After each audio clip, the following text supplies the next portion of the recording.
I was written off at 19. What happened after changed an entire family. I was 19 years old the day they decided my life was already over. Not officially. With a meeting. Not with a formal announcement. It happened quietly, in looks, in whispers, in a way people stopped expecting anything from me. And somehow, that was worse. Because when people stop expecting anything from you, they stop seeing you as someone who still has a future.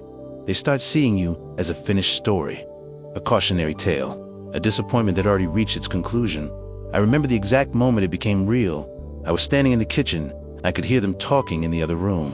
They thought I wasn't listening. They thought I couldn't hear the truth they spoke so easily when I wasn't around. He had so much potential.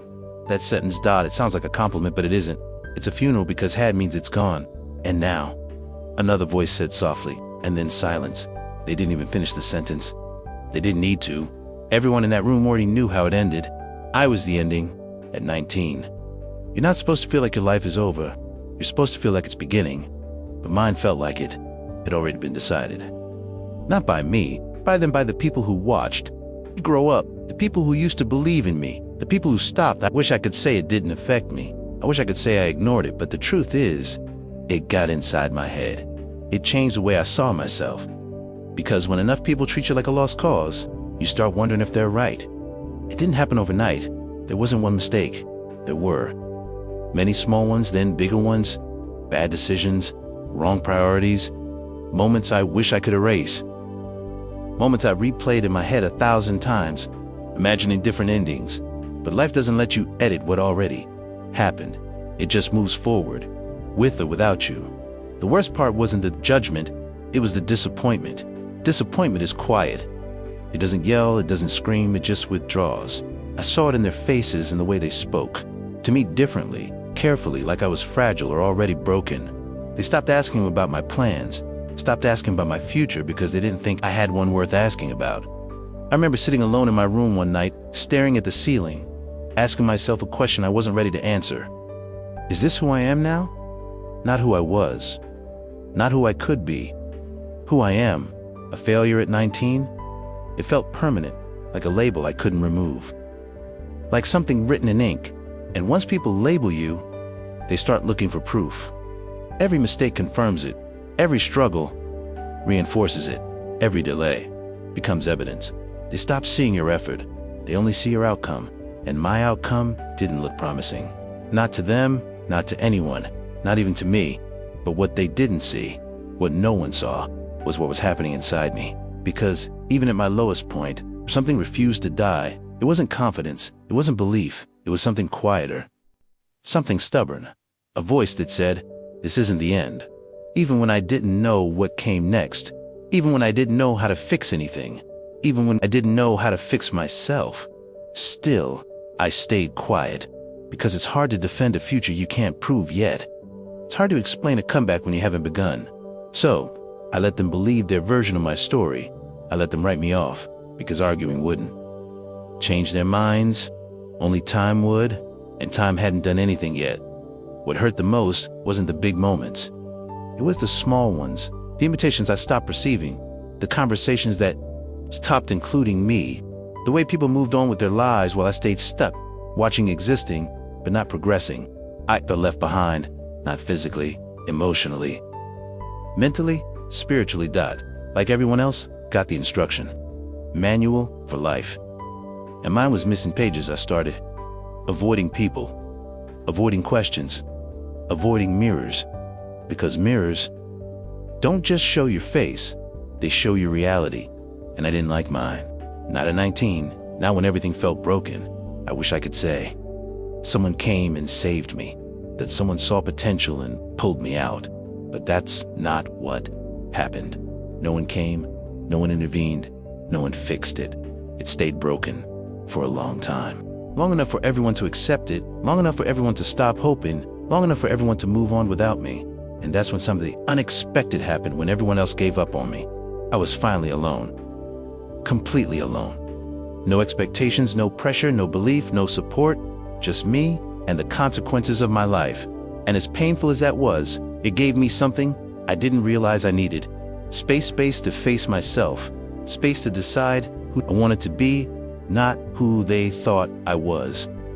Not who they assumed I would become, but who I chose. For the first time in my life, the story wasn't theirs anymore. It was mine. I just didn't know yet. How much that decision would change everything, not just for me, but for all of them. The next morning, Daniel woke up before the alarm. For a moment, he didn't know where he was. Then he heard the faint hum of the refrigerator in the kitchen, the quiet creak of pipes in the walls, the sound of his mother coughing softly down the hall. Homie stared at the ceiling. His chest felt tight, not from pain, from pressure, expectation, possibility, fear. He sat up slowly.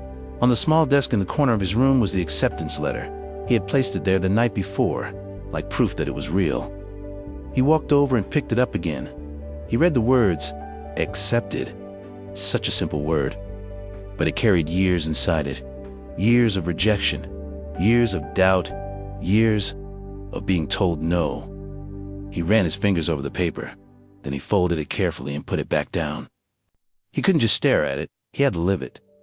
The first day of the program felt like being dropped into another universe. The building was bigger than any school he had ever attended. The halls were clean, bright, alive. Students walked confidently, laughing, talking about things he didn't understand. Programming languages, projects, ideas, dreams. Daniel walked slower than everyone else. He felt like an imposter, like at any moment someone would stop him and say, "You don't belong here." He kept his head down, clutched his bag tighter, and found his classroom. Inside there were about 20 students. Some looked nervous, some looked excited, some looked like they had been born for this. Daniel sat in the back. He didn't speak, he just watched. A tall man with glasses walked in. He smiled. "Welcome," he said. His voice was calm. Every person in this room was told something at some point. He paused. Daniel looked up. "Some of you were told you weren't smart enough." A few students shifted in their seats. "Some of you were told you were too late." Daniel's chest tightened. "Some of you were told you weren't capable." Silence. The man smiled again. "I'm here to tell you they were wrong." Daniel felt something crack open inside him just a little. The first weeks were hard. Harder than anything he had ever done. His brain hurt every day. New concepts, new words, new problems. Sometimes he felt like he was drowning. Other students seemed to understand faster. They asked questions, they answered questions. Daniel stayed quiet. He didn't want to sound stupid at night. He studied until his eyes burned. He made mistakes, hundreds of mistakes. Error messages became his constant companions. Red text on black, screens, failure after failure. There were nights he wanted to quit. Nights he stared at the computer and thought, maybe they were right. But then he would remember his mother, standing in that kitchen, holding his face, saying, "I'm proud of you." He couldn't stop. He wouldn't stop. One night, around 2 a.m., his code finally worked. It was something small, simple, a basic program. But when he ran it, it did exactly what it was supposed to do. He froze. He stared at the screen. Then he laughed. A quiet laugh at first, then louder. He had done it. He had created something. He had solved it. For the first time in his life. He didn't feel broken. He felt capable. He leaned back in his chair. Tears filled his eyes. Not from sadness, from relief, from pride, from hope. Months passed. Daniel changed. Slowly, quietly, but deeply. He started asking questions in class. At first, his voice shook, but he kept going. He started helping other students. Sometimes they were surprised they didn't know his story. They didn't know he had once been the boy everyone gave up on. To them, he was just Daniel, and that was enough at home. Things changed too. He smiled more, he talked more, he laughed more. His mother noticed everything. One night, she said, "You look different." Daniel laughed. "I feel different." He nodded. "I can see it." His father watched from the corner, silent but present. For the first time in years, Daniel didn't feel invisible in his own house. Then came the first real test. A major project. It would determine whether he could move to the advanced level. Daniel was terrified. The project was complex. It required everything he had learned and more. For weeks, he worked non-stop. He barely slept. He barely rested. He just kept pushing. There were moments he thought he couldn't do it. Moments he stared at the screen and felt that old voice creeping back, "You're not good enough." But now, there was another voice too, quieter, but stronger. "You've come this far." The night before the deadline, he was still working. His eyes were red. His hands were shaking. His code wasn't finished. He felt panic rising. He stood up, walked to the bathroom, looked at himself in the mirror for a second. He saw the old Daniel, the broken one, the lost one. Then he leaned closer and he said, out loud, "Not anymore." He went back, sat down, and kept going. The next day, he submitted his project. Then he waited. Waiting was the worst part. Days passed, each hour felt like a year. Finally, the results came. He couldn't breathe as he opened the email. His hands trembled. He read the first line, "Congratulations." He stopped. His vision blurred. He read it again. "Congratulations." He had passed, not just passed. He had scored near the top. He covered his mouth. Sound escaped him. Half laugh, half sob.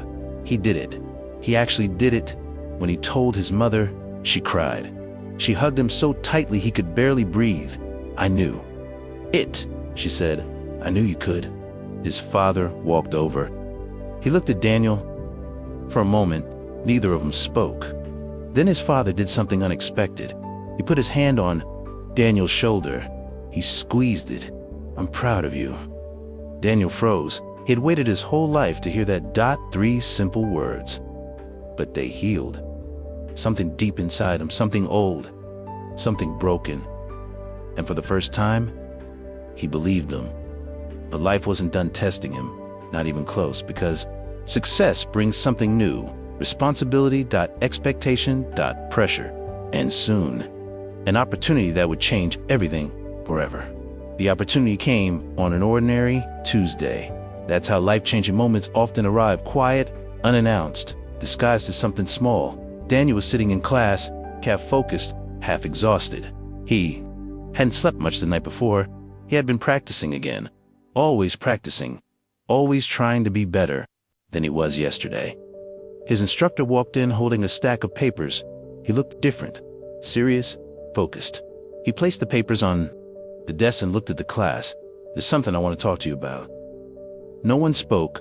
"You've all come a long way," he said. "But now, some of you are ready for something more." Daniel's heart started beating faster. "Next month, a technology company will be coming here." The room shifted. Students leaned forward. They were looking for interns. Interns. The word echoed in Daniel's mind. They would choose only 2 people. 2 out of 20. Daniel immediately looked down. "Not me," he thought. "It won't be me." But the instructor continued. "They're not just looking at grades." Daniel looked up. "They're looking at growth." He paused. "They're looking at story." Something about that word hit Daniel deeply. Story. His instructor scanned the room. Then his eyes stopped on Daniel just for a second. But it was enough. Daniel felt it, a spark. And fear. Lots of fear that night. Daniel couldn't sleep. He lay in bed staring at the ceiling. His mind was loud. What if I try and fail? What if I embarrass myself? What if they see who I really am? That broken kid? That lost kid? That disappointment? He turned on his side. He almost convinced himself not to try. Almost. But then he remembered something. That hospital room? That doctor? That word? Unlikely? He sat up, his jaw tightened. No, he wasn't that person anymore. He wouldn't run. Not this time. The application process was simple, but terrifying. They had to submit a project. Something original. Something real. Something that proved who they were, not just as programmers, but as people. Daniel stared at the empty screen. He didn't know where to start. He felt small again. He almost gave up. Then he heard his mother's voice in the kitchen. She was laughing. It was a soft laugh, but it was rare. He stood up quietly and walked to the hallway. She was on the phone with her sister. "He's doing so well," said. Her voice was full of pride. "I always knew he just needed a chance." Daniel froze. Tears filled his eyes. She believed in him, even when no one else did. Even when he didn't believe in himself. He went back to his room, sat down, and started typing. He decided to build something personal. something real, something that mattered. He created a simple app, an app for people who felt lost, a place where they could write their thoughts, track their progress, see how far they had come. He called it Forward, because that's all he had ever wanted. To move forward, he worked on it every day. Every night, he poured himself into it, not just his skill, his pain, his past, his hope. When he finished, he was terrified because it wasn't just code, it was him. He submitted it anyway. Then he waited. The waiting was torture. Days felt like weeks. Weeks felt like years. Every email notification made his heart race. Every time his phone buzzed, his hands shook. He tried to act normal, but inside, he was falling. A part of one afternoon, he came home and saw his father sitting at the table. His father looked older lately, more tired. Life had not been easy on him. They sat in silence for a moment. Then his father spoke. "How's the program?"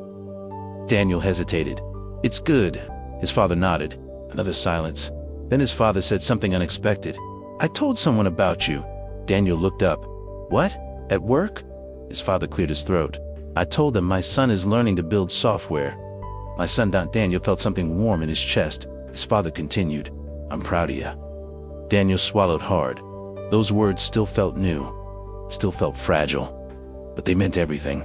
2 days later, the email came. Daniel saw the subject line. His hands started shaking.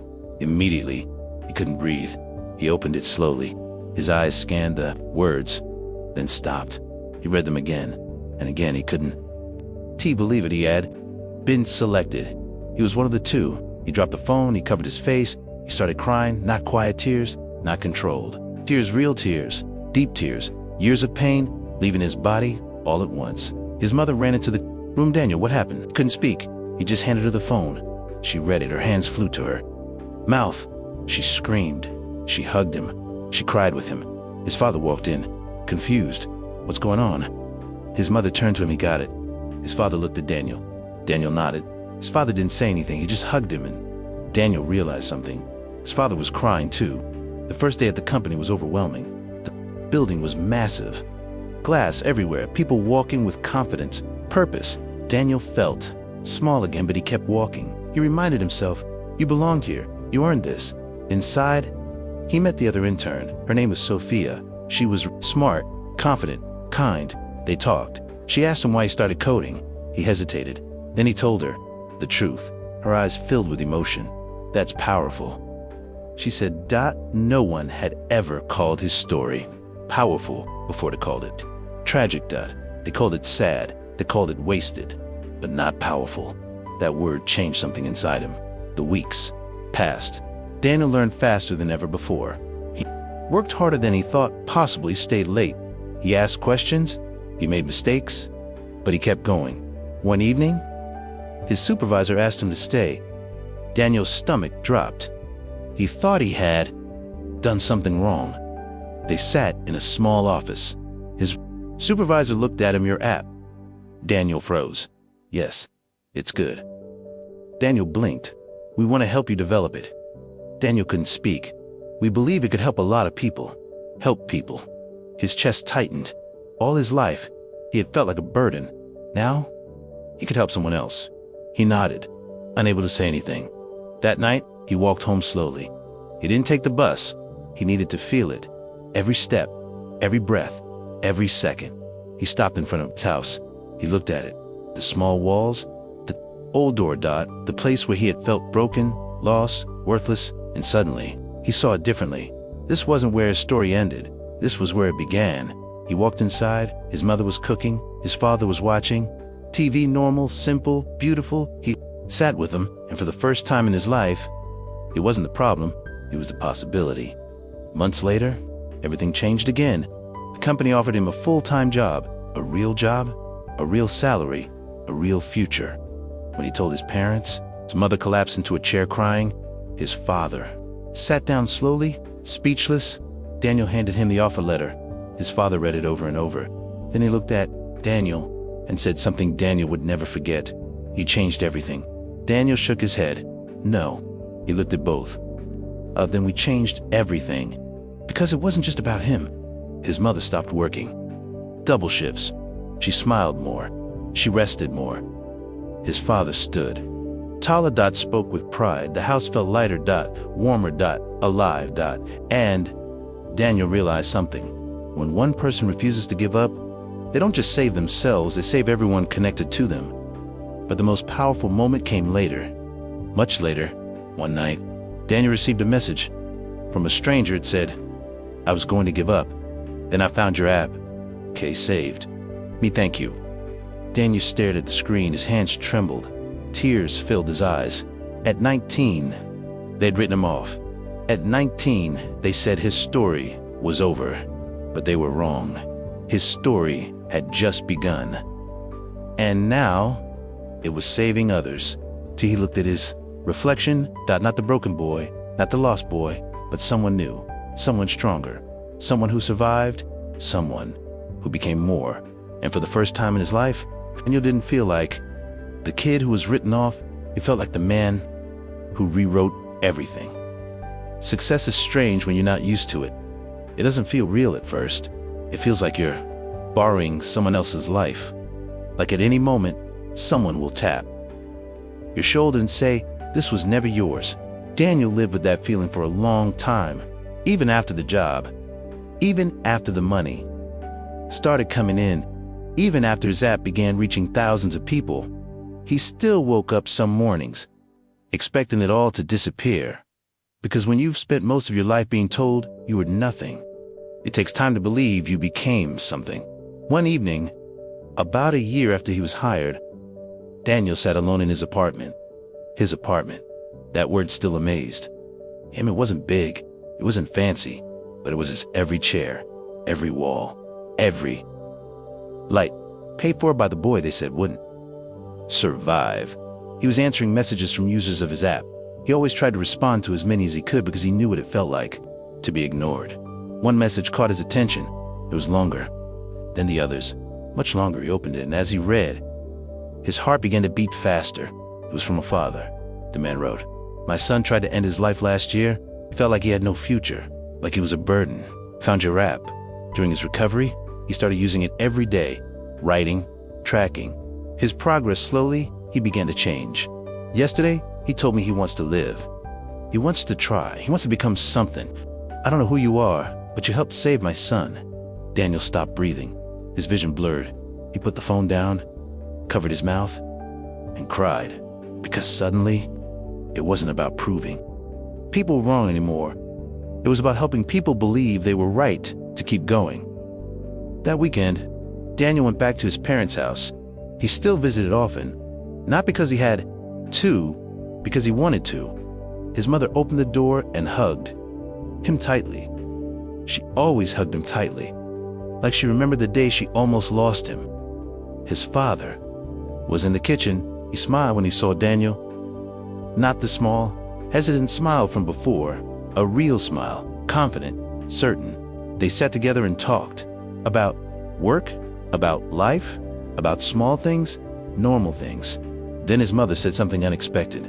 "Do you remember the hospital?" Daniel froze. Of course. He remembered. He would never forget. She looked at him carefully. "I want to show you something." She stood up and walked to her room. She came back holding a folder, old, worn. She handed it to him. Daniel opened it. Slowly, inside were papers, medical papers, reports, evaluations. He flipped through them, then he saw it. The word, unlikely. His chest tightened. His mother spoke softly. "I kept everything." He looked at her. "Why?" She smiled gently. "Because I knew one day you'd need to see how wrong they were." He stared at the paper, the prediction, the judgment, the sentence. They gave him. He realized something in that moment. Those words didn't define him, they revealed him. They showed how strong he had to become. A few months later, Daniel received an invitation. It was from his old rehabilitation center.